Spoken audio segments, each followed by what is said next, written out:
Morganson talks about the 2008 financial crisis. She co-authored the book Reckless Endangerment. This event at Hillsdale College's Center for Constitutional Studies is just over an hour.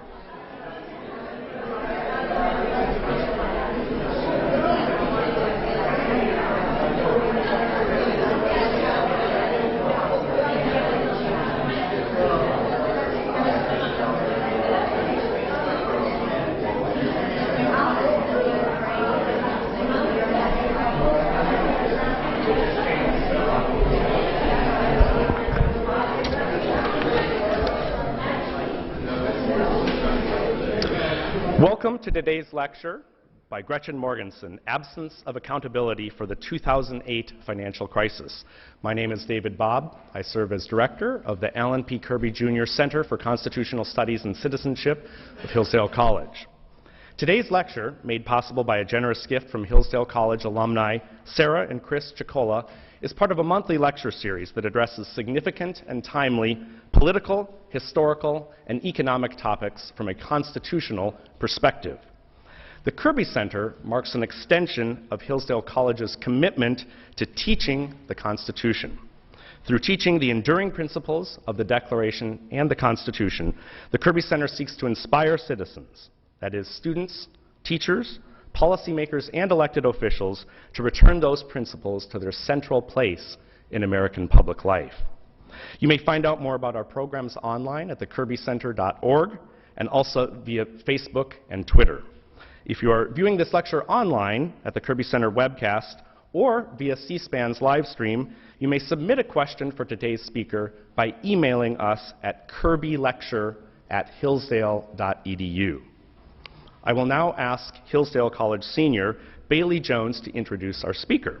An English and political economy double major at Hillsdale College, Bailey is completing an internship with the Kirby Center here this summer as part of the Washington Hillsdale Internship Program, which for 40 years has sent our undergraduate students to Washington for what we like to joke is a study abroad program. Bailey.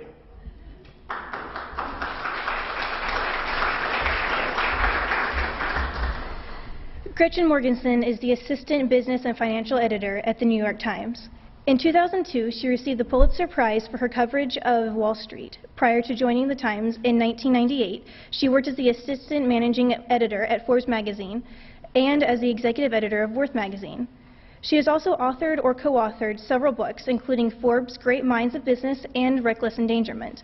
She received her BA in English from St. Olaf College. Today, Ms. Morganson will be speaking on the topic, the absence of accountability for the 2008 financial crisis. Please join me in welcoming Ms. Gretchen Morganson.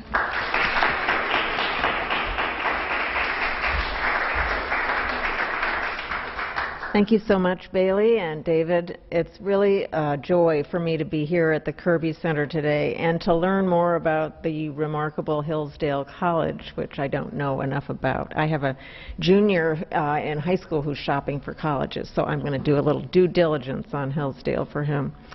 I appreciate the invitation to come to speak today about this issue of accountability for the financial crisis of 2008 that we're still really trying to dig our way out of. It's something that I think few people would have predicted, that 4 to 5 years after the events of 2007 and 2008 that we're still really trying to understand what happened, who did it, why, and how. Just going back in time a little bit, as Bailey mentioned, I was at Forbes magazine for many years before I joined the New York Times, and one of the joys of my job there was that I could write about companies doing the right thing as well as companies doing the wrong thing.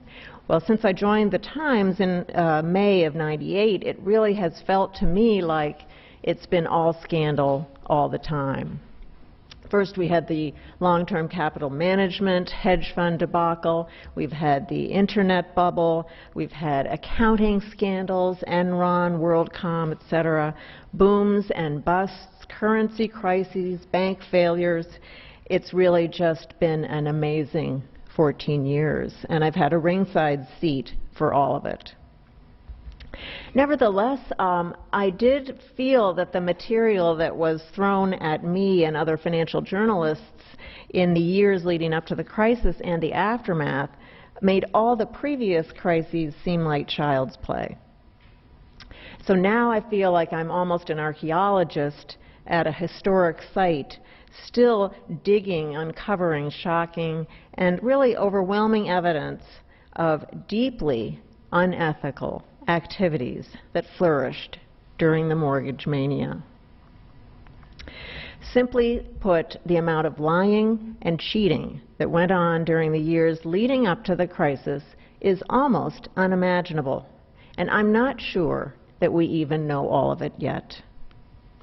First, of course, we had lenders who made loans to borrowers that could not repay them. The loans carried enormous fees and profits for the lenders, who then sold them to Wall Street. Then the executives at these firms did their parts by putting toxic loans into mortgage securities that were sold to unsuspecting investors. Those who bought the securities were told that the loans were high quality and met certain standards. This was not true. When these loans failed, the only recourse that these investors had was to sue the firms that sold the securities. Then, of course, there were the ratings agencies, who, according to some who dealt directly with them, knew that the loans were questionable, but assigned high grades to the securities that held them anyway. The money generated by rating these complex securities was just too compelling. Of course, borrowers played their part. Desperate to get in on the rising real estate market, they were only too happy to fib about their income or their financial positions. Their lies also contributed to the mess. While these scandalous activities were going on, financial regulators, the very people charged with identifying and eliminating problematic practices, were cheering on the miscreants. Even after danger signs relating to the credit mania had become obvious, officials at most regulatory agencies seemed bent on protecting the very, quote, financial innovation that had fueled the crisis. They recoiled at blocking complex and exotic mortgage products on the grounds that they could increase the benefits of home ownership, a goal that was claimed to be a win-win for everyone. And they rhapsodized about the marvels of derivatives and how they spread risk rather than concentrated it. So looking back, that was a whole lot of bad stuff going on. But those were just the practices during the boom years. Since then, during the bust, we've had a raft of bad behavior, dubious practices surrounding the foreclosure crisis, for example. Representatives of banks, in their haste to drum troubled borrowers out of their homes, forged legal documents, filed phony papers with the courts, and flouted hundreds of years of property law. Taken together during the boom and the bust, I would argue that this is a breathtaking series of ethical breakdowns and compliance failures. And it led to one of the most shattering financial crises in our history. But importantly, it has also generated deep questions about whether our country and those in its upper echelons of both business and government have lost their moral compass. Populist capitalism, like our system, is hugely beneficial to the vast majority of people. But an ethical tradition is needed for it to work. When you have senior executives walking away with hundreds of millions of dollars, leaving shareholders and innocent taxpayers holding the bag, it becomes extremely dangerous. And as more and more jobs disappear across the country, the outsized pay amassed by corporate executives and Wall Street traders becomes even more polarizing.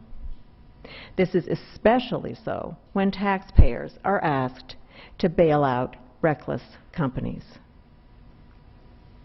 Now, the question that remains to be answered and that will have to be tackled by ethicists far better qualified than I is, why did greed and unethical behavior go so viral during this recent period? I think one bit of an explanation lies in a rejection by some business leaders of a very powerful social compact that many of their predecessors had at once embraced. That is, a duty to others rather than simply to self. According to this compact, in its ideal, people in positions of power recognized that they had immense sway over investors, workers, and customers, and they agreed to hold themselves to a higher standard of care as a result. It was an unwritten rule, perhaps, but now it seems to have been supplanted by the notion that personal profits are supreme, and that making it to the top and gaining respect from society means having the largest bank account. We also, I think importantly, seem entrenched in a system where amoral behavior is condoned because it is not per se illegal.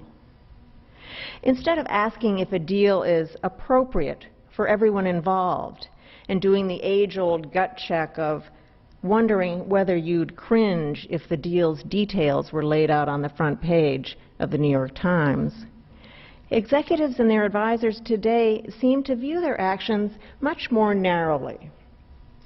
If you can muster an argument that what you're doing is highly profitable and not outright illegal, then go for it. Who cares if it's immoral or wrong or hurts people? I have on my desk at work an old New Yorker cartoon that sums this up. In it are a group of executives seated in a boardroom. The man at the head of the table is saying, quote, "Remember, it's not a lie if it makes us money." Lies that made some people a lot of money were a crucial element of the credit crisis. Mortgage brokers selling loans to customers who didn't understand them. Wall Street firms peddling securities to clients who were not told of their faulty structures. Ratings agencies slapping high grades on securities they didn't understand or hadn't scrutinized. And very few of these participants have been held accountable for their deceptions. Indeed, these players continue to argue to anyone who will listen that their customers come first and that their due diligence is strong. These arguments are stunningly disconnected from reality.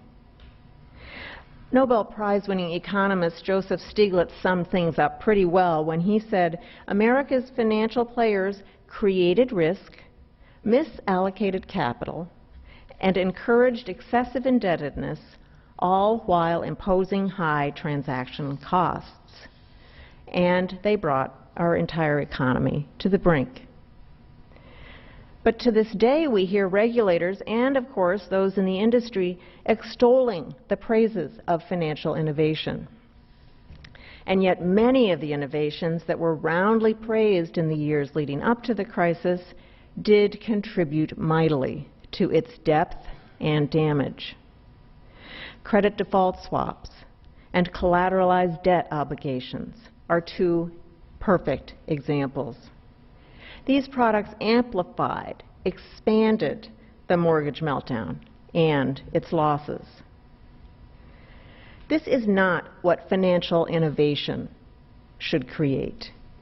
True financial innovation should help society, not hurt it.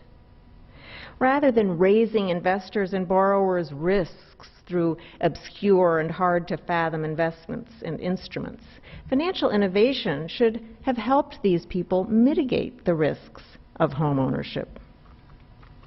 But instead, they helped a small band of industry participants profit at the expense of the rest of us. In spite of this, we continue to hear from bankers that tighter regulation of the financial sector will cripple their innovative tendencies.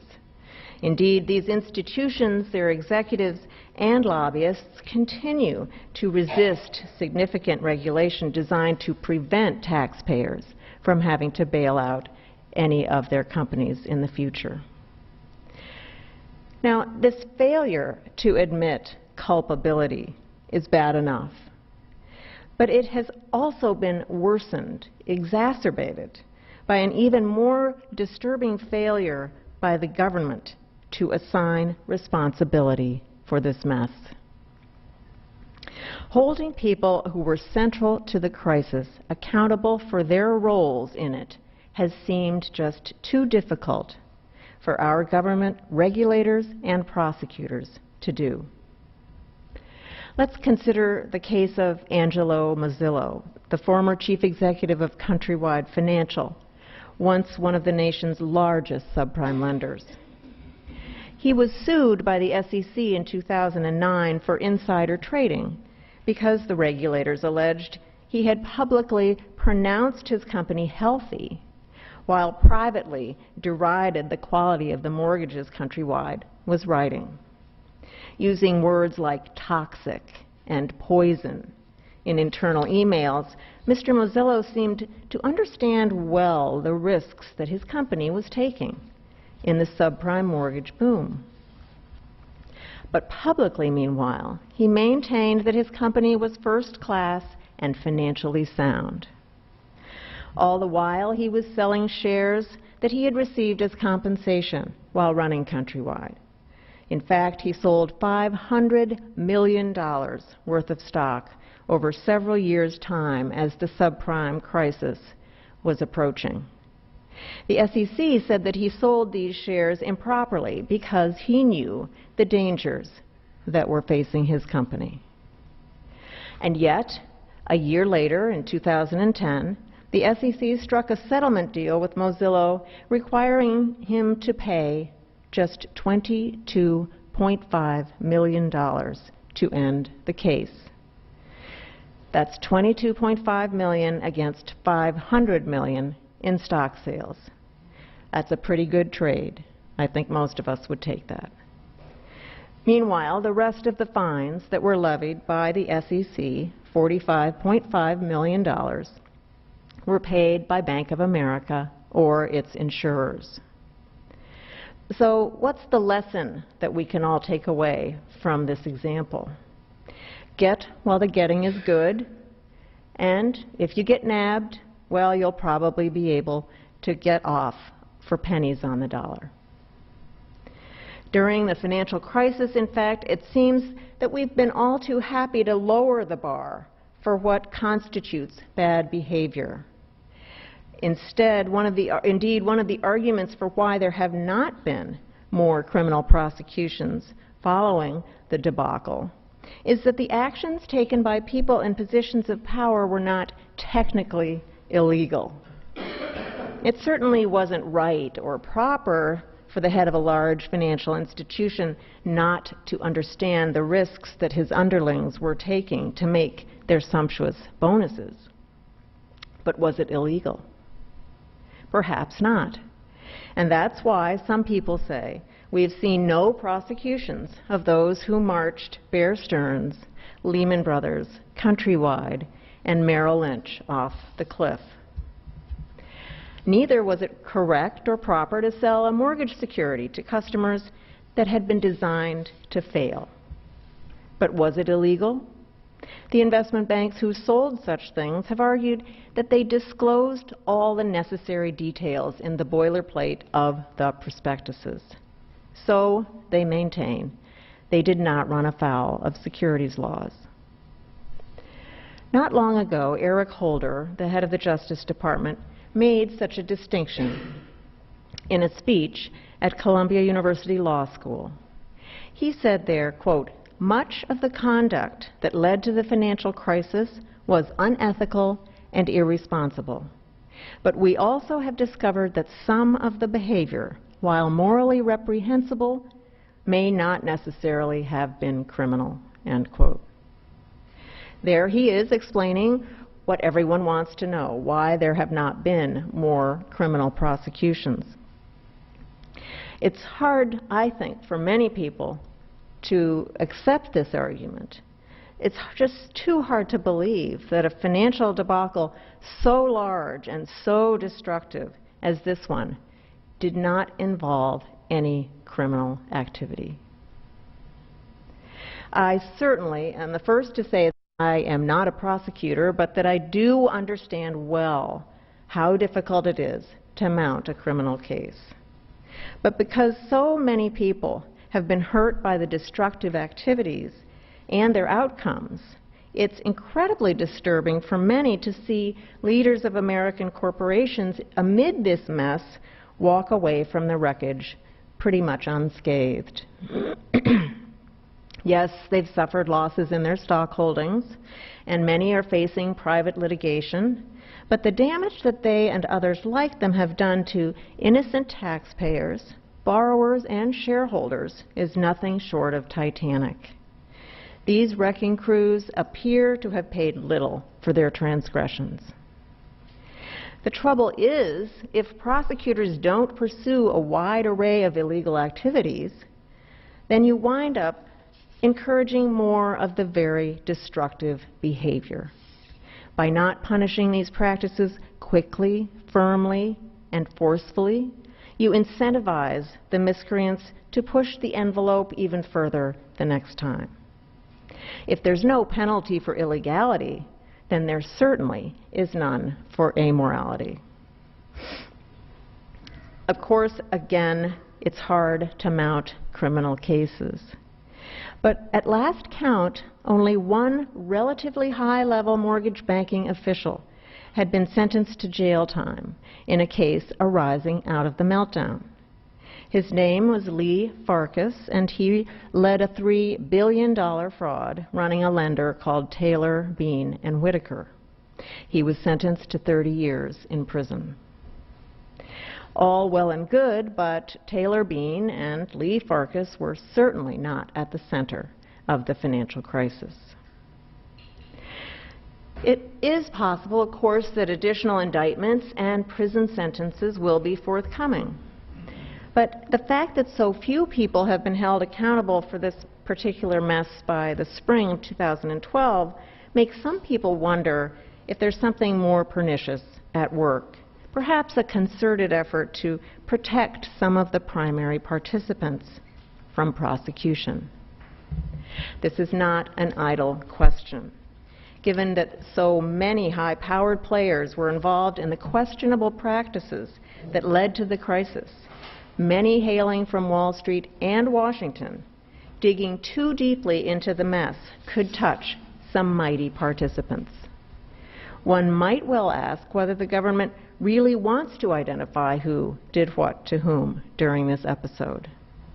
With regulators at the Federal Reserve, the Office of Thrift Supervision, the Comptroller of the Currency, and the SEC so involved in allowing the bad practices leading up to the crisis to go on, you would wonder whether a hard-nosed government investigator might not wind up probing himself or his colleagues. It's my belief that many people in Washington know that if they launched a full-blown investigation of the meltdown, the spotlight might soon come to their door. I think it's really important to point out that our current situation with 0 prosecutions stands in stark contrast to what went on during the S&L crisis of the late 80s and early 90s. That was a period when hundreds of banks failed. But in the wake of that mess, special government task forces referred 1,100 cases to prosecutors, resulting in more than 800 bank officials going to jail. Many of these people were chief executives, not lower-level flunkies. Among the best known, Charles Keating, CEO of Lincoln Savings and Loan in Arizona, and David Paul, head of SunTrust Bank in Florida. Here's another data point that I find interesting because of its contrast to today. In the early 1990s, President Bush made it clear that ferreting out fraud at the S&Ls was a top priority of his administration. He directed the Justice Department to make these cases with vigor. If we fast forward to the current crisis, we find the opposite approach. In the spring of 2008, just as the storm was gathering, the FBI scaled back plans to assign more field agents to investigate mortgage fraud. That summer, just weeks before the collapse of Fannie Mae and Freddie Mac, Lehman and AIG, the Department of Justice also rejected calls to create a task force devoted to mortgage-related investigations, leaving these complex cases understaffed and poorly funded. Only much later did the Justice Department establish a more general financial crimes task force. Why have there been so few prosecutions that succeeded out of this mess?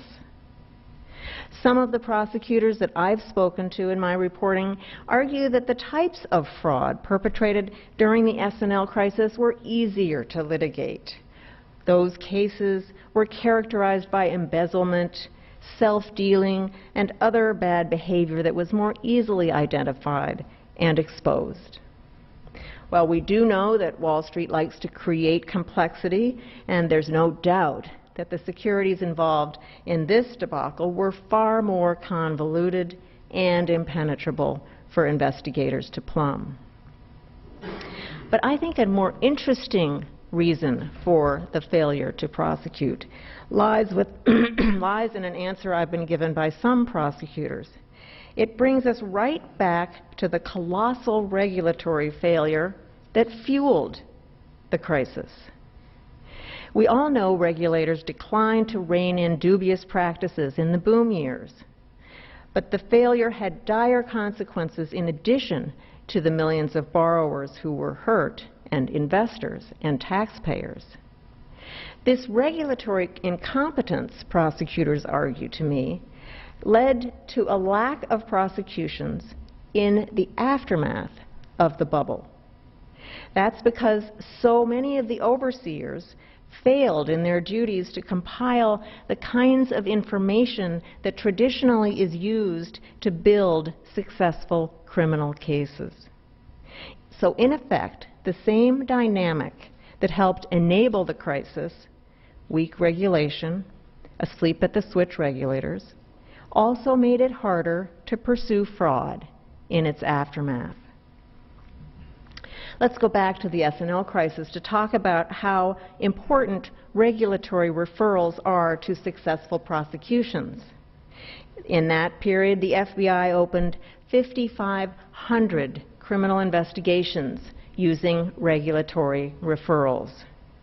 And again, as I mentioned a moment ago, by 1992, there had been 1,100 criminal prosecutions of major bank fraud, resulting in 839 convictions.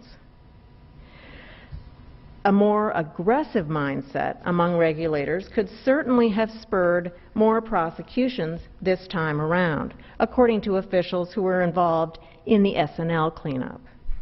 One of them is William Black, a professor of law at the University of Missouri in Kansas City. He was the federal government's director of litigation during the S&L crisis, and he told me that the relaxed regulatory approach in the current episode, quote, created an exceptional criminogenic environment. There were no criminal referrals from regulators, no fraud working groups, no national task force, no effective punishment, he said. Instead, we've had pretty much silence from the highest levels of government.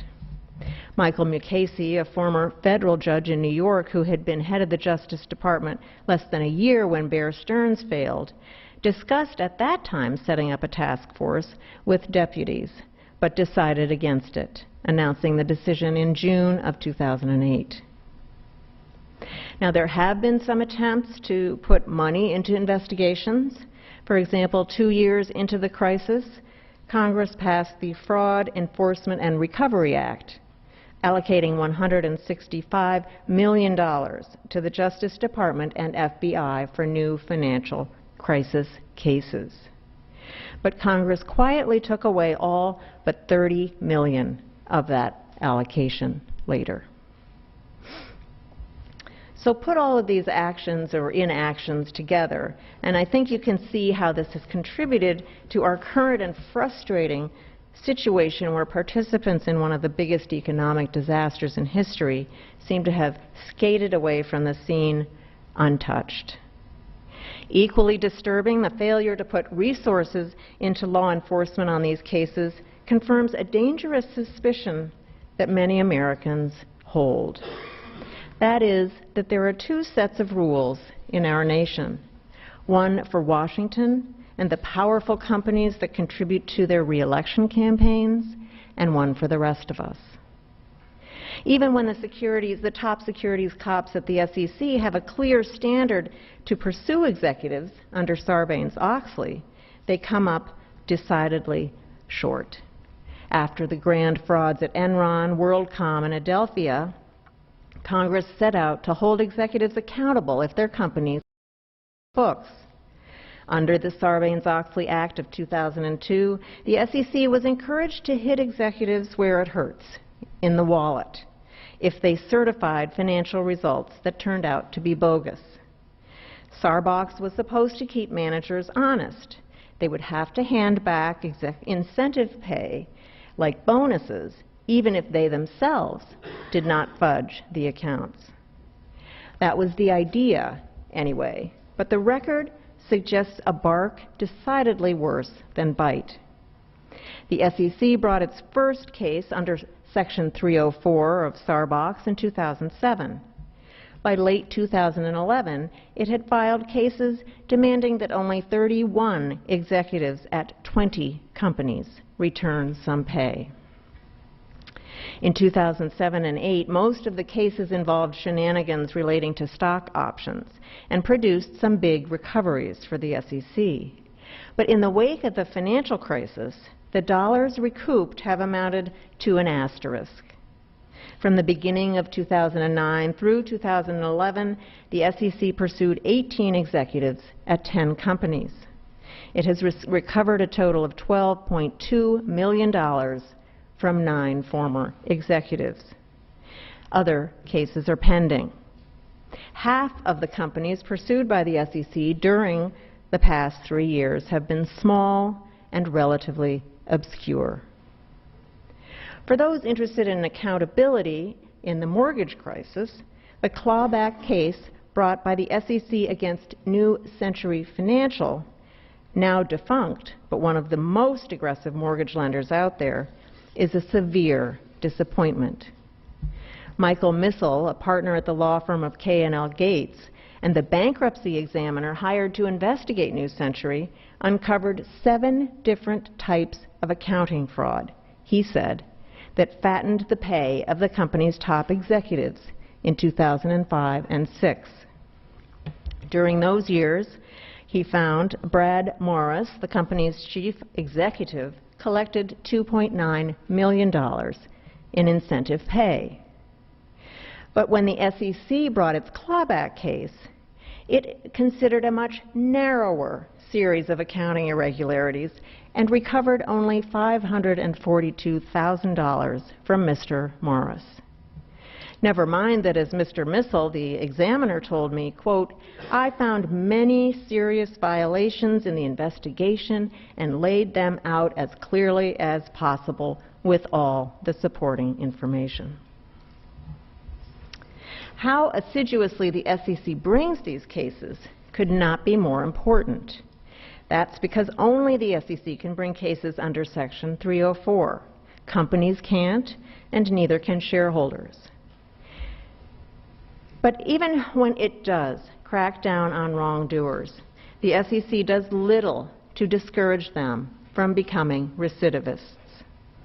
According to a New York Times analysis by my colleague Ed Wyatt, nearly all of the biggest financial companies in the nation, Goldman Sachs, Morgan Stanley, J.P. Morgan Chase, and Bank of America among them, have settled fraud cases by promising that they would never again violate an anti-fraud law. And yet all of these companies were found by the SEC to have done just that a few years after they made their promises. The Times analysis of enforcement actions during the past 15 years found at least 51 cases in which the SEC concluded that Wall Street firms had broken anti-fraud laws that they had agreed never to breach. The 51 cases spanned 19 different companies. And yet, in the face of this recidivism, the Commission has not brought any contempt charges against large financial firms in the last 10 years. I think when we consider these facts, it shouldn't come as a surprise that trust in our nation's institutions, both public and private, have been decimated as a result of the crisis and its aftermath. The credit crisis was a two-pronged failure, after all. First, the failure by the private sector to rein itself in or to limit itself to appropriate business practices in some cases. But second was the abysmal regulatory performance. The failure by people at the highest levels of our financial system to understand the risky practices being pursued by some of the nation's largest banks was nothing short of breathtaking. This inability or refusal to recognize peril when it was staring them in the face meant that Ben Bernanke and his regulatory colleagues were far behind when the subprime crisis began to metastasize. It seems pretty clear to me and to a lot of the readers that I hear from that many people in positions of power seem to have lost their sense of duty and obligation to others. There's a decidedly me-first approach that dominates today. I don't know how to force people in high places to forego profits for propriety. I do know that those of us in the media can help by shining light on the dark corners where such practices often flourish. Still, to regain confidence after enduring this mess, I believe that at least some of the people who blew up these institutions must be held accountable for their actions. Investors, pensioners, employees, and taxpayers all have been hurt by reckless risk-taking at the highest level of some of these companies. It will be beyond exasperating if the people who created this disaster and profited mightily from it are allowed to slink off into the night. I'd like to close with a quote from Frederick Bastiat, a 19th century economist and writer that seems especially on point. He said the following: "When plunder becomes a way of life for a group of men living together in society, they create for themselves in the course of time a legal system that authorizes it and a moral code that glorifies it." That's what we are all up against, and we must not allow it to prevail. Thank you very much for your attention. I'd be very happy to take questions from the audience.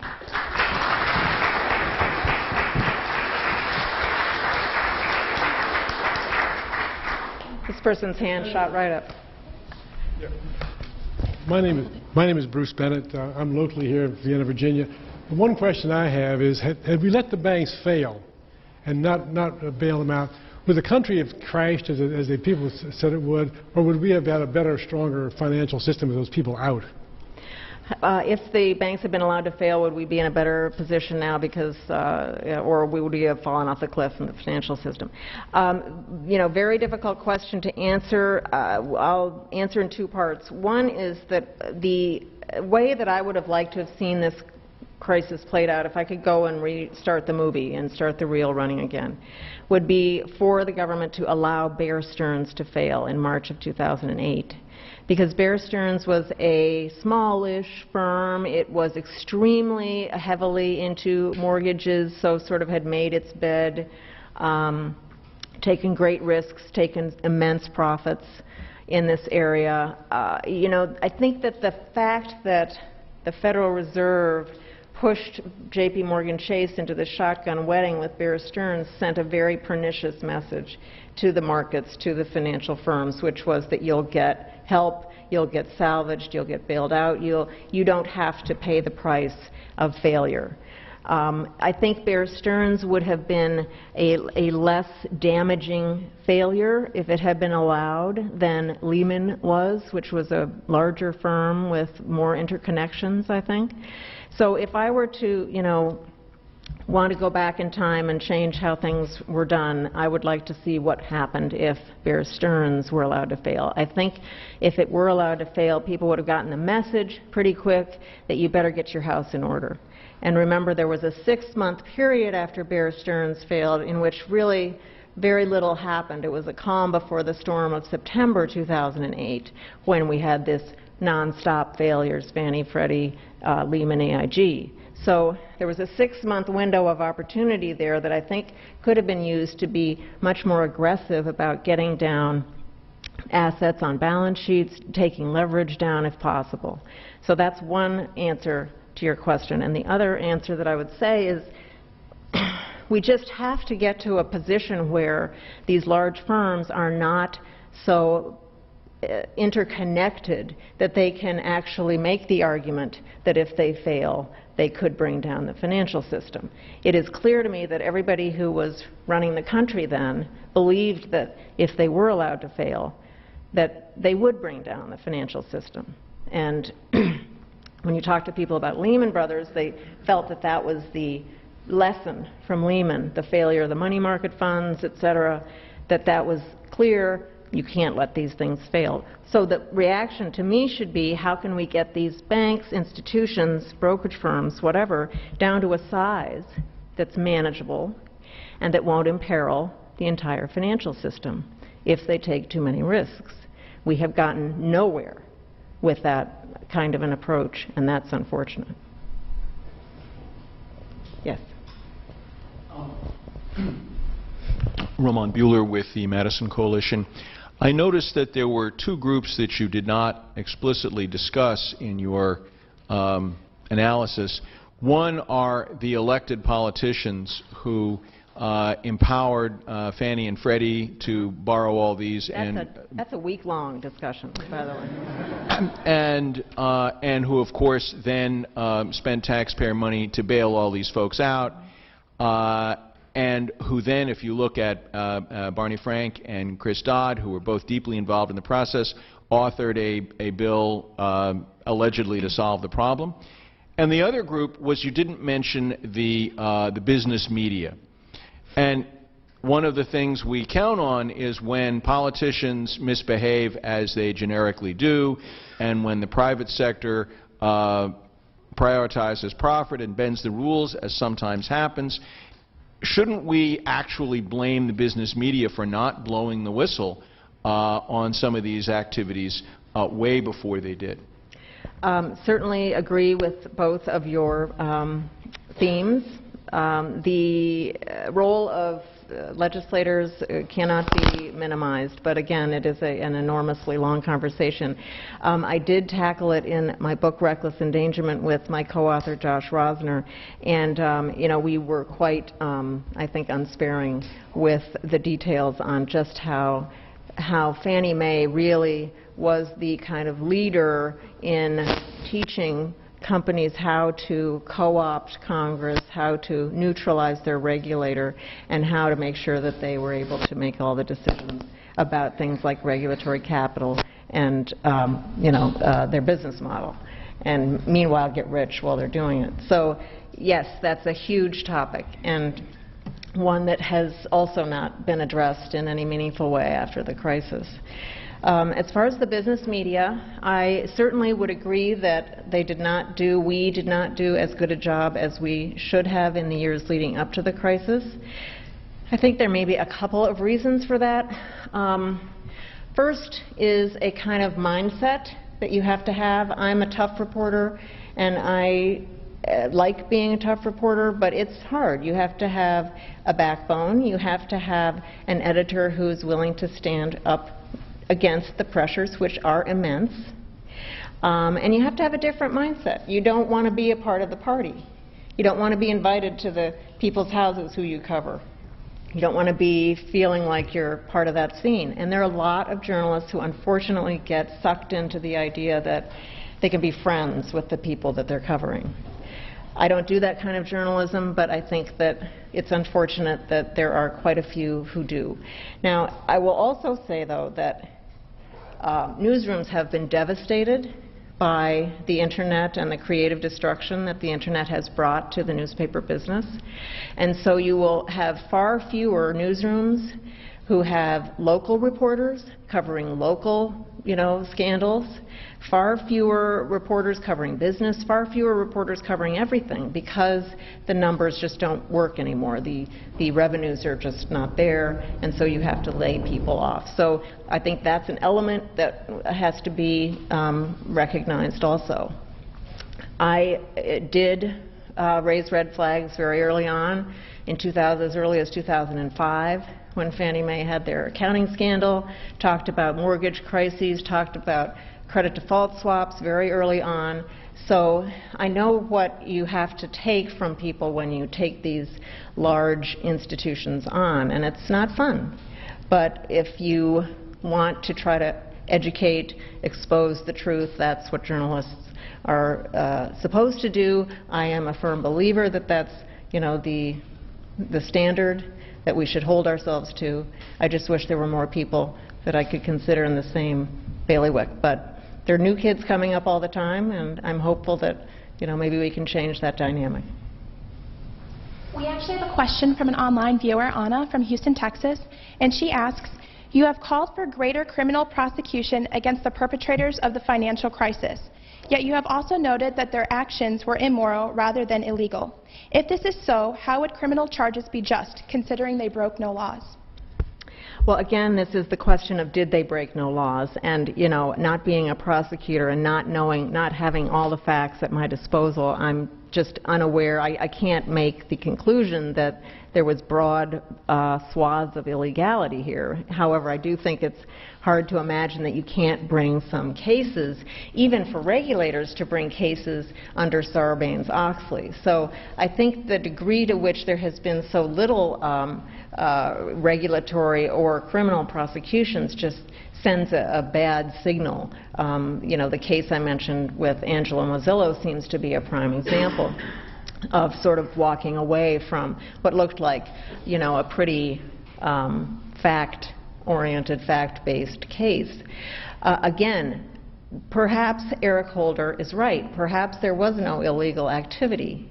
But I think that that's a perception that people don't support, because I think early on, my reporting and my colleagues' reporting shows that early on there was a sense at the highest levels in Washington that we shouldn't pursue these institutions until we got on a firmer financial footing. There was a sense that we didn't want to aggressively pursue prosecutions while we were still trying to find our way in the dire months of 2008, 2009.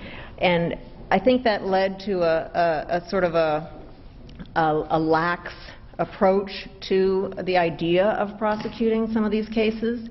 And of course we have time limits, and we have all kinds of statutes of limitations that are running on these cases, whether we're talking civil or criminal. So there's a real danger, I think, in saying let's not do anything right now until things settle down and get more calm. The danger is that you let precious hours go by, weeks, months, and precious data and information that you need to have to make a case go by. But I think that what Professor Black has told me and other prosecutors is that there certainly were civil cases that were not made. There certainly were regulatory cases that were not made strongly enough. And even if those had been made, I think you'd have a different perception out there about accountability than we have today. Yes? Wait for your microphone.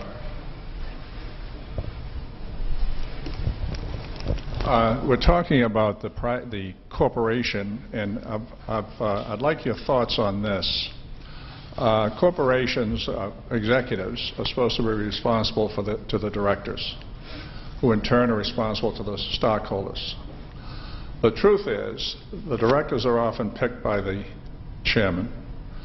They socialize. The night before the meeting, they and their spouses have dinner, and the next day, the director is expected to look them in the eye and say, "Bill, you're overpaid," which is very hard to do. Right.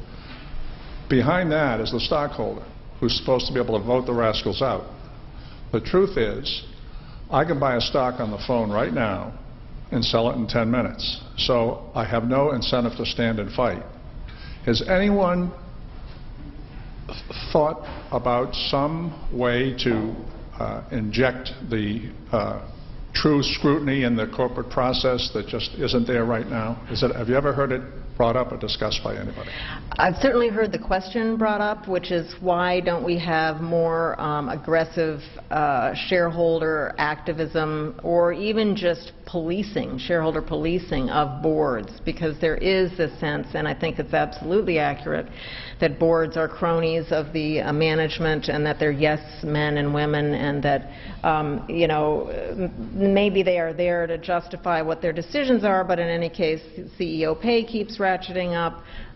Very few people held accountable when there are disasters you know, that are uncovered. So you know, one of my biggest one of the things I think is the biggest dysfunction in the system right now is something you're alluding to, which is the failure of large institutions that run your money, my money, to hold these people accountable and hold their feet to the fire. I mean, if I own 100 shares of Exxon and I vote against the pay package, that's not going to have any impact whatsoever.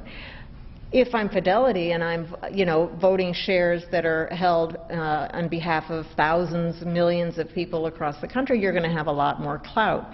But these companies do not really take this on as a goal or as a purpose, and I find that to be very disturbing. They're running other people's money, and yet they're not acting responsibly in holding boards accountable. And holding boards accountable is really the only way that you can start to get to the point where you can hold the executives accountable. Now, we have seen this year a little bit more action on pay practices. We've seen some pay compensation deals that were rejected by a majority of the shareholders. That's very unusual. That seems like it's a start in an idea of being, you know, shareholders expressing their views.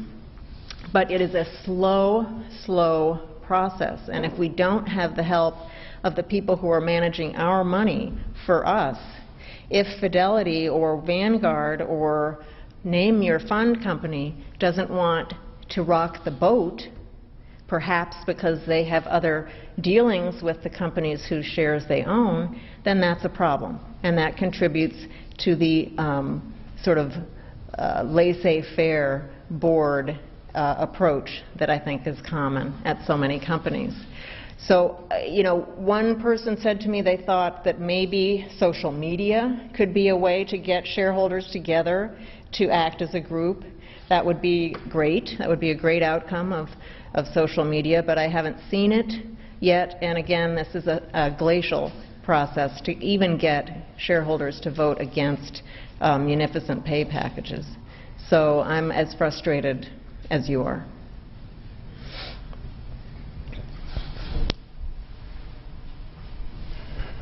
Washington's response to the financial debacle was enactment of the Dodd-Frank legislation, now the Dodd-Frank law. What is your assessment of that statute's potential to keep such debacles from happening in the future? I guess another way of putting that is, did Congress know what it was doing when it was passing that, and did Obama know what he was doing when he signed it? Thank you. I think the Dodd-Frank law was a it's 2,000 pages of, you know, impenetrable, complex details that really end up not protecting us anywhere, you know, maybe even not protecting us a bit more than we were leading up to the crisis. I like to compare it to Glass-Steagall. Glass-Steagall was 34 pages long. Dodd-Frank is 2,000 pages long. Glass-Steagall protected us for about 70 years. I don't think Dodd-Frank's going to protect us for even 10. I think that their key failures in Dodd-Frank, first of all, they did nothing. They were silent on Fannie Mae and Freddie Mac. Didn't have the spine to go after that. Second of all, they did nothing about too big to fail. Now, Dodd and Frank will say, oh, yes, we did. We've put together these, what do they call, resolution authority. There's the resolution authority that's going to allow an unwind of a threatening institution if it's too big and too large and too politically or interconnected, or if it's on the precipice. We will unwind this through the resolution authority. But the problem with the resolution authority is that it requires the committee, the FSOC it's called, to vote to, in fact, resolve and unwind the institution. And I think that that is a step that many, many people would not choose to take. It would again be a moment just as the moments that faced Geithner and Paulson in 2008, which was, it's easier just to bail it out. It's easier just to make the taxpayers pay and then deal with it later than it is to make the hard decisions to let a firm get unwound. And these are very large and powerful firms that have a lot of friends in Washington. So I am just very dubious that the resolution authority is going to work as well as Dodd and Frank seem to think that it will in resolving large interconnected institutions. So I think there were a lot of failures. There were some good things about Dodd-Frank, but for the 2,000 pages of whatever, I just don't think it's put us that much closer to a period where the taxpayers can sleep at night without worrying about having to bail out companies in the future. Yes? Thank you very much. My name is Tyler O'Neill, recent Hillsdale graduate and aspiring journalist. Oh, so really? Good for you. You'll be a tough one, right? That's the idea. Okay. My question is regarding the idea of regulations and holding these businesses accountable. President Wilson famously argued that the economy had become so complicated that we needed a bigger government to rein in excesses. And yet we see a movement like the Tea Party that wants smaller government, smaller regulations. And it seems that you're talking almost both sides of the spectrum, that it would have been better if we hadn't bailed out these businesses and just let them fall apart from their own bad practices. But at the same time, you want to hold people accountable, responsible, and we need more administration to do that. Well, I think letting them fail would hold them accountable, right? I mean, to some degree, right? If they failed, then that would be the first step to accountability. But no, you're right. It's a fine line, I think, to walk. You can't have zero regulation, and you can't have too much regulation. So where is the happy medium? Now, I have never made the argument that there was not enough regulation on the mortgage industry or financial services industry going in the years leading up to the crisis. There were plenty of rules on the books that the regulators just did not pursue. And so what I would say the answer is to have people in these jobs that have an appetite to regulate and have an appetite to really go after the problems that they see. But there becomes this mindset in the regulatory community where you're kind of a partner with the entity that you're overseeing.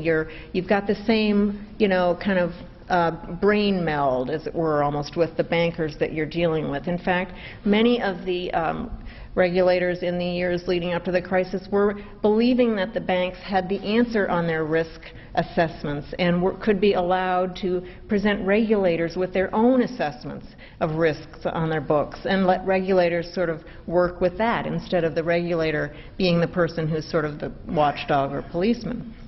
So I think that there were rules that were completely ignored by regulators in the years leading up to the crisis, so I don't feel that we needed way more regulation at all. We just needed people with an appetite to regulate, which we did not have. In fact, they were, in many cases, partnering with institutions, the idea of reducing capital requirements and reducing those kinds of standards. So that was, I think, a disappointing element at work.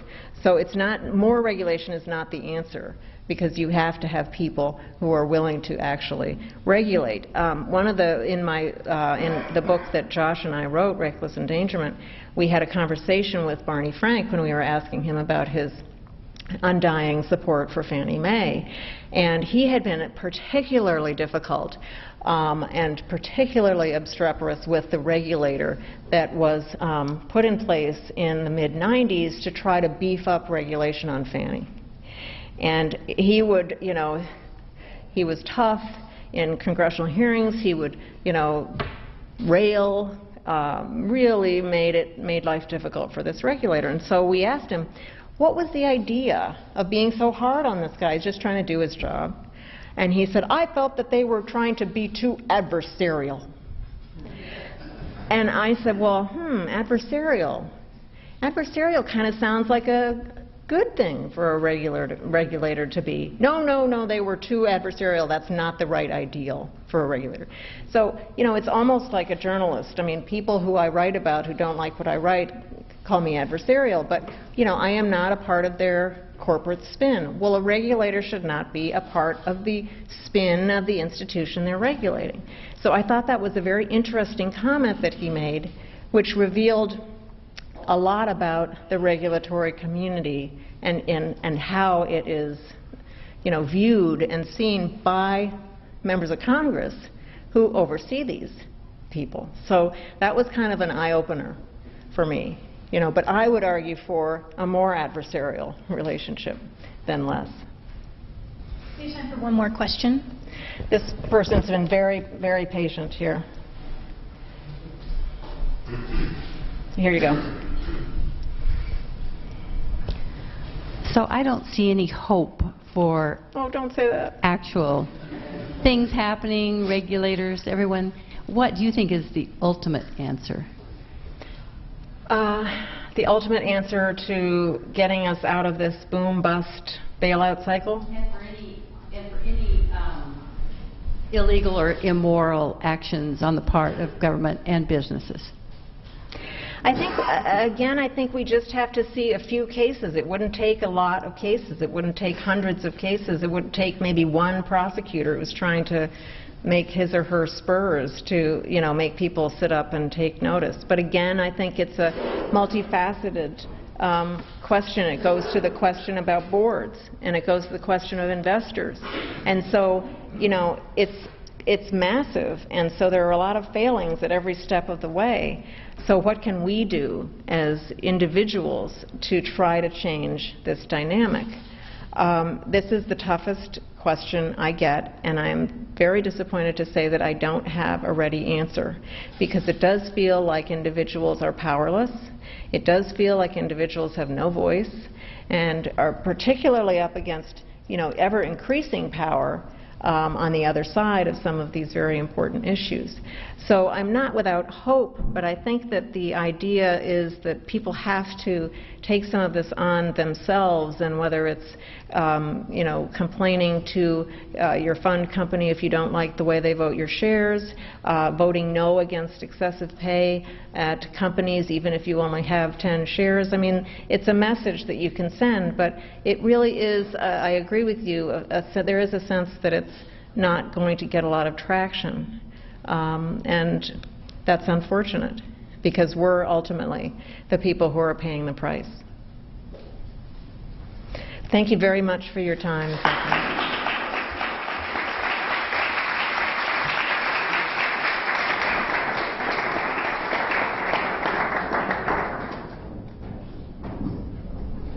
Thank you very much, and thank you all for